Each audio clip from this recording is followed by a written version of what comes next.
The Congress and the opposition says this is a straight propaganda film. I had your producer the other day on the show.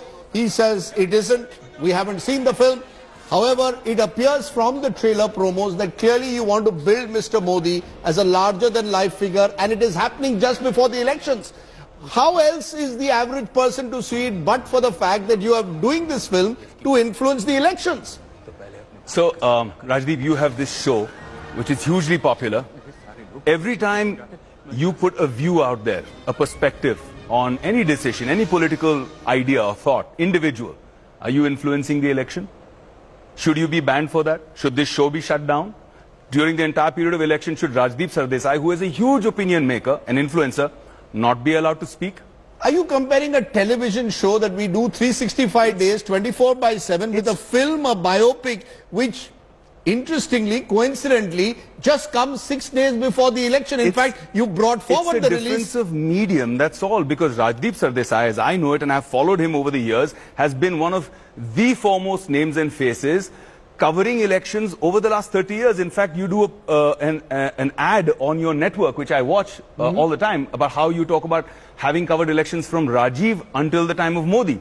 So you are the expert. Now, should I take it that Rajdeep Sardesai should be shut down because he has the ability to influence? But a movie. Is that undemocratic? No.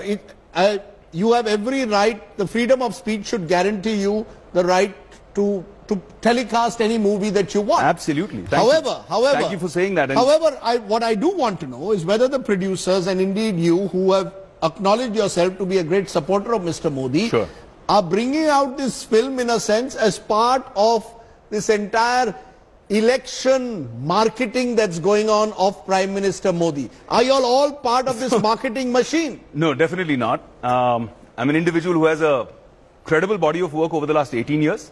More than 45 films, more than 26, 27 awards, some of them international. So I stand my ground there.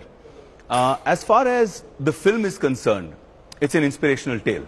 And an inspirational tale can only be made about somebody who inspires. I can't make a film like Dhoni, a biopic like Dhoni, on somebody who didn't inspire like Dhoni. So Modi inspires me. Modi inspires a billion people across the world. A story of a humble tea seller from a small town like Vadnagar, achieving the status of becoming a world leader, becoming India's Prime Minister, being the most popular man on social media in the political fray. I mean, these things, a man who had no exposure to computers is now the most tech-savvy political leader people talk about. These are inspirational things. So are there any negative aspects of Narendra Modi that you showcase? Or is this, again, as I said, to make him into this larger-than-life figure? Because politicians have their darker side as well. Are you willing to show the dark side of Mr. Modi, or are we only showing Mr. Modi as this 70 mm larger-than-life figure? So, firstly, Rajdeep, it's a film. Secondly, it's a film based on a true story. True, yes, it is inspired based on someone's journey. I don't need to make him look like a larger-than-life figure. I don't need to make Narendra Modi look like a hero. He is a hero. He may not be a hero to you or to somebody else, but he's a hero to millions, billions of people out there.